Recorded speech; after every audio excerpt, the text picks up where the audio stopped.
ଆଜି ଛାତ ଉପରେ ମୋର କାମ ନାହିଁ ବୋଲି ଛାତ ଉପରେ ଛାଡ଼ିକିରି ବସିଥିଲି। ସେଠି ବି ଆମର ସନ୍ତ ବସିଥିଲା।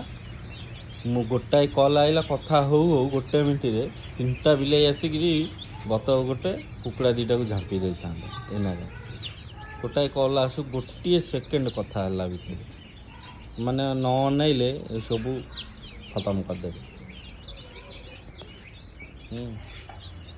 ଆମର ଟାଇଆଁ ଗୋଟେ ବିଲେଇ ଯେମିତି ନ ଆସି ସେ ଗଳିକିରି ଚାଲିଛି ତାର ଗୋଟେ ଇଏ। ତାର ଭଲ ନାଁଟା ହେଉଛି ସନ୍ତ, ତାକୁ ମୁଁ ଡାକେ ଟାଇଆଁ, କାହିଁକିନା ସେ ଛୁଆବେଳେ ଟାଇଁ ଟାଇଁ ହୁଏ। ପୁଅ ଶୋଧନି, ଛୁଆମାନେ ଯଦି ଆସିବେ ଛାତ ଉପରକୁ ମୋର ବଳ ଚଢ଼ିଯିବ। ମୁଁ ବେଷ୍ଟ ଛାଡ଼ିବି ଭଲ ଇଏ ସବୁ ଭାଇ ମାନେ ଦେଖୁଛନ୍ତି। ଭିଉ ମୋର ଆସୁଛି 500 1000 ଏମିତି ଭିଉ ଆସୁଛି, କିନ୍ତୁ ସବସ୍କ୍ରାଇବର କେହି କରୁନାହାନ୍ତି। ସବସ୍କ୍ରାଇବର ମୋ ଭାଇମାନରେ କର, 50 ସବସ୍କ୍ରାଇବର ହେଲେ ମୁଁ ଲାଇଭ୍ କରିବି, ତାପରେ ଦେଖିବ ମୁଁ କ'ଣ କରୁଛି ଦିନ ସାରା କ'ଣ ନାହିଁ ଦେଖିବି। ସବସ୍କ୍ରାଇବରରେ କରିଲେ ସରିଯିବନି ଏବେ ତମ ହାତ। ଛୋଟ ୟୁଟ୍ୟୁବରକୁ ଟିକେ ସାହାଯ୍ୟ କର। ସବସ୍କ୍ରାଇବର ଏମିତି ସମସ୍ତେ ଗୋଟେ ଗୋଟେ କରିଲେ ମୋର ମାତ୍ର 21ଟା ସବସ୍କ୍ରାଇବର ହେଇଛି। 50ଟା ଯାକେ ଯାଆନ୍ତୁ ଭାଇ ପ୍ଲିଜ୍।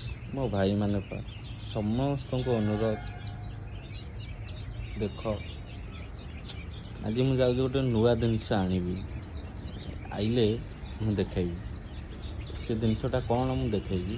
ଆଣିଥିଲି 100-150ଟା ଚିପ୍ସ, ସେ ମରିଯାଇଥିଲା। ଆଜି ଯାଉଛି ତାର ବଡ଼ ଆଣିବି, ଦେଖିବା କ'ଣ ହେଉଛି।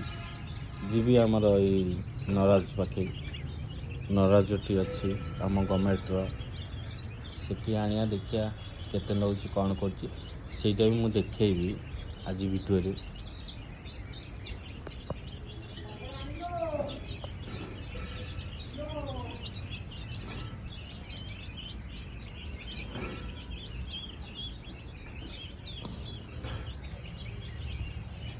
ଦେଖ ସେ ସବୁ ଜାଗା ସେଠି ଖାଇ ଚାଲିଛନ୍ତି, କେହି କାହାକୁ ଆଉ ବାଟ ଛାଡ଼ୁନାହାନ୍ତି।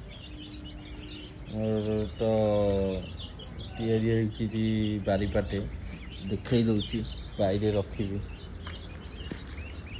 ଏଇ ଛାତ ଉପରେ ଦେଖାଉଛି, ବାଇରେ ତିଆରି ହେଇଛି ତାଙ୍କର କଲମ ଉଠିକିରି, କଲମ ଏଠୁ